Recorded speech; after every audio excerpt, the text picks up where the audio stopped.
The movie begins with Efosa, the most eligible bachelor in town, who is about to be off the dating market. We see Efosa as he prepares to propose to the love of his life, Melina. We will meet Melina much later, but for now, we see Efosa rehearsing his lines before her arrival. Ooh, who doesn't love a little romance? But anyways, suddenly, he starts to feel uneasy. At first, it looks like a minor stomachache, but it gets worse as he struggles to pick up his phone that is now ringing on the floor. Eventually, he manages to answer the call, and this is the last voice he is ever going to hear. Efosa falls to the ground, holding his stomach and groaning in pain, until finally, he passes out. Meanwhile, meet Yo-Yo, a professional journalist that currently lives in the trenches, and like most Lagosians, Yo-Yo has her fair share of Lagos wahala when trying to get to work. On this particular day, Yo-Yo goes house hunting before work, which doesn't really make sense because that means she will get to work late. But hey, now from here it go begin to say she gets coins going for head. Oh well, back to the story. Yo-Yo checks out a few houses and is disappointed at the outcome because, long story short, we all know that Lagos landlords are not children of God. Come on. So since her efforts to find a house that morning doesn't pay off, Yo-Yo decides to just focus on the presentation she has at the office. But then the worst happens. While looking for a way to get to the office, a tricycle grabs and tears her jean trouser. Thinking she's had too much problems for the day already, Yo-Yo gets yet another dose of frustration in the bus. This time, she really changed out for the man. She gives one of the men a dirty slap. Too much bad experiences for one day, if you ask me. But next, Yo-Yo gets to the office late to meet her colleagues, who tell her that they are done with the meeting and have finished their presentations. Can you see the shock on her face? You can only imagine how shocked she is. She imagines her madam roasting her and gets even more terrified. Even me, as I'm talking to you, I'm actually getting scared for her. Now, Yo-Yo works for a reputable media outfit in the heart of Lagos. The outfit is on the verge of a very good international deal, so everyone is trying to be in their best behavior. No one wants to be the black sheep, of course. In Ezine's office, Yo-Yo gives all kinds of excuses why she didn't make it in time for the meeting, and it's hilarious. She says a madman jumped on her, she fell and bent her leg, should have come for, enter the matter, blah blah blah. While she's still talking, her boss's phone rings and she is interrupted. Yo-Yo gives a mischievous smile as she hears her boss using one of the lines she just dropped. Ah, boss, you saved the lie. Now, at work, we see Yo-Yo using her work system to check out cheap houses close to her office, since Madam has demanded she moves away from the trenches. Back home, Yo-Yo brings out her phone and shows Tawa, her trenches roommate, a house she saw online. The look on Tawa's face says it all. It's too good to be true. The house is Casa de Novia, an abandoned mansion that nobody has successfully lived in the past 3 years. The next day, Yo-Yo locates the mansion. She's amazed at how massive the house is, and she's wondering, hope this is not another scam alert. 600k looks too good to be true. While Yo-Yo goes on inspecting the rooms, we see a couple running out in terror. But does this make Yo-Yo change her mind? No. You see, say I don't already tell her, I say this girl gets shoko for head. In a very short time of inspecting the house, Yo-Yo comes out in a bit, ready to make payments for the 600,000 naira mansion. She immediately makes the payment and is very excited. But when she tells Tawa, Mama is convinced that the house is a scam and insists that Yo-Yo shouldn't pay for the house. But Coconut Head Yo-Yo has already paid.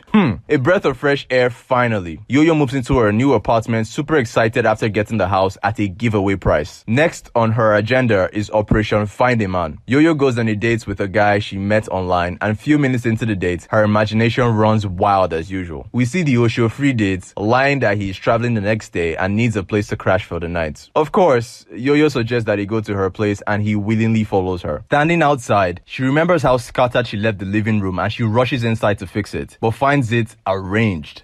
Sorry to burst your bubble, but it's all thanks to Mr. Lawanson, the house's caretaker. Now, Yo-Yo and Joey are in the living room, but she also remembers that her bedroom isn't arranged too. She rushes in to fix it also, but yet again finds it arranged. Could this also be Mr. Lawanson?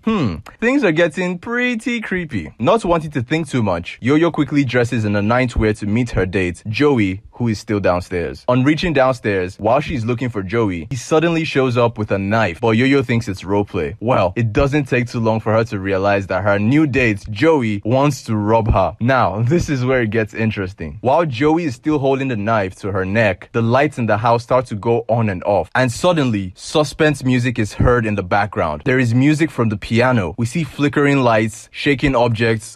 This particular scene is giving horror film vibes, and we are loving it. Somehow, in the midst midst of all this, Yo-Yo breaks free from Joey's grip and finds her way to the bathroom. While she's desperately trying to lock the door, she spoils the lock. Like, you had one job and you, like, what? Something weird is happening to him in the living room. Baba is seeing Shege Pro Max in 3D and he eventually runs out of the house without his shirts. Yo-Yo is still stuck in the room in the house and she stares in the mirror on the wall and suddenly she sees the image of a naked ghost who speaks to her. She screams and passes out immediately. I would too. Yo-Yo wakes up after a while to the voice of the ghost and she thinks she's hearing voices because she's drunk. She musters courage to look at the image again. Yo-Yo is terrified that she's having a conversation with the ghost. The ghost has an assignment for her, and then he finally lets her out as he had the keys to the house. Yo-Yo runs out in fear, finds a way to her workplace, and spends the night there. The next morning, Yo-Yo wakes up to her colleagues staring at her. She tries to explain to her madam why she spends the night there, talking about the ghost, and all her boss is telling her is to clear her desk and leave. But as Yo-Yo mentions the house, her boss sounds interested and tells her to get evidence of what she's talking about. Apparently, the ghost's name is Efosa, a rich philanthropist that was known as a playboy and was declared missing 3 years ago, but now they know he's dead. Her boss places her colleague, Ansel, to monitor Yo-Yo just to be sure she's not up to something funny and that she isn't working for the competition. Yo-Yo goes back to the house. On entering the house, the ghost appears to her again and she grabs her phone, takes a very quick picture of him thinking she has secured her evidence. She runs out with the intention of showing her boss the picture, but she's intercepted by Ansel, who discovers that there is no evidence on the phone, and then at this point, he also figures that she's the only one who can see and speak to the ghost. In the next scene, Yo-Yo's friend Tawa brings a white garment pastor to the house. They do all their drama and leave, with Tawa insisting that the ghost is gone. Meanwhile, Yo-Yo opens up to Efosa the ghost, telling him he's dead and that he passed on 3 years ago.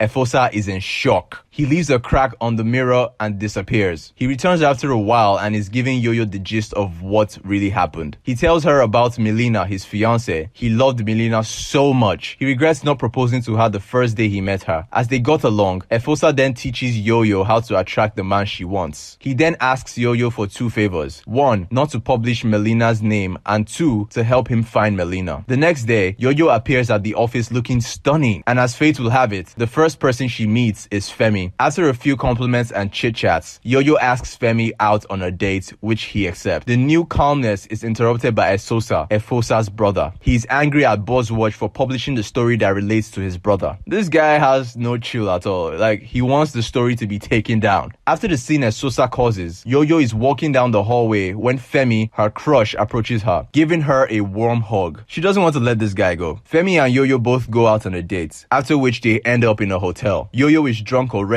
and has already fallen asleep. Femi picks her house keys and finds his way to the Casa de Novia mansion. Femi seems to be working as an undercover agent for another outfit. He appears to be looking for something. He begins checking around the house to search for where Yo-Yo gets her stories from. They want to find out who the secret fiancé is. While Femi is scammering for his evidence, Efosa the ghost unleashes his wrath on him. Yo-Yo wakes up a few minutes later to discover that Femi isn't with her. She hails a cab back home and sees Femi's car parked right there. Looking up, she sees Femi running out in terror. Efosa must have dealt with this guy. Entering the house, Yo-Yo thinks Efosa has ruined the relationship she's trying to build. If only she knew the real thing. While they're talking, Efosa suddenly starts acting strange and suddenly disappears. Meanwhile, Efosa's mother requests to see the boss. She asks to know about the stories she's been hearing about her son. After Yo-Yo opens up to her, she requests to see Efosa. Interestingly, Efosa disappears and Yo-Yo doesn't know how to make him come back. She stands in front of the mirror, acting dramatically as Efosa's mother watches her. After a final attempt, a soft music is heard from the piano. It was the first ever song Efosa learned to play on the piano. Mrs. Ogbonovia suddenly begins to feel the presence of her dear son even though she can't hear his voice. There is a warm atmosphere in the room as Efosa relates his childhood memories through Yo-Yo to his mom. Efosa's mom closes her eyes as she begins to feel her son. They both confess their love to each other and he asks her to find his love, Melina. But the mood is interrupted by this dude, Esosa. He threatens to sell and demolish the house, but his mother cuts him short and gives him a dirty slap. Next, we see Esosa with a gallon of petrol. Yo, what exactly is Esosa trying to do? Yo-Yo is not at home and she had to work late because she's not done with her story. Ansel walks in to see her working late at night and gives her ideas that could help her complete her story. Meanwhile, Efosa is emptying the contents of the gallon everywhere. He wants to set the house ablaze. Yo-Yo and Efosa walk into the house and discover fuel on the ground, but they don't pay much attention to it. Wanting to talk to Efosa so that she can get one more information, she calls out to him, and suddenly a suspenseful sound is heard. And look what we have here. Efosa is confronted by Efosa's ghost, and while trying to escape, he falls down the stairs. We see Efosa the ghost asking Efosa why he killed him. In a flashback, we then see what happened on the day Efosa went missing. We see that Efosa ran out from the room to find his brother laying helplessly on the ground. He paced the room for a few seconds and leaves. Efosa's fingers moved, indicating he isn't really dead. But back to the present. Efosa confesses that he buried the body behind the house. The terror gets intense, and due to the shakings in the buildings, the chandelier falls from the ceiling. Thankfully, no one is hurt. The police then arrives in a jiffy, and Efosa was arrested. Efosa's body is also exhumed out in an ambulance. The next day at work, Yo-Yo's boss is glad to announce that they are being bought by Walt Publishers. While discussing with Tawa, Yo-Yo has a feeling that something is not right. She meets with Ansel, who agrees to follow her to the house that night. They both arrive at the house and find nothing. Yo-Yo pleads with Ansel to accompany her to Efosa's funeral, and he also agrees. At the funeral scene, a sad music is heard. Several people are seen in attendance, all wearing black. Efosa's ghost stares at the people in attendance. He notices Melina and begins to think of how he can speak to her.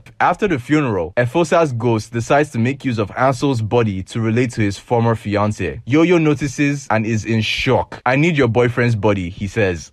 Anyway, he approaches Melina, reminds her of how they met at the art gallery and all that went on that day. On hearing all that he has just said, Melina gives him a dirty slap, claiming that he took her sister away. That one finished up, but this is an unexpected twist. We see flashbacks of Efosa playing the piano to his fiancé. We also see that Melina pushed her sister to her death when she took her from an abortion after discovering she was pregnant for Efosa. Things got messed up and Melina's sister lost her life eventually. Still in a flashback, we see Melina and Efosa in a car, and Melina gives him his favorite cake on the same day he plans to propose to her. Apparently, the cake was poisoned. Efosa eats the cake and is on the floor a while later. Melina walks in to find him lying helplessly on the ground, and in panic, she runs away when she hears someone's footsteps. Back to the funeral scene. Melina is not remorseful for Efosa's death. She claims he only cared about himself. In shock, Ansel's body with Efosa's spirit falls to the ground. It's time for Efosa's spirit to leave. He tells Yo-Yo how much Ansel loves her and advises her not to ruin it. Yo-Yo is in tears on hearing this. Efosa's spirit leaves eventually, and Ansel wakes up in the arms of Yo-Yo. He asks her on a date, and Yo-Yo agrees. Oh, that's actually pretty cute. But then, the movie ends with Yo-Yo and Ansel, who are happily in love, and they live happily ever after.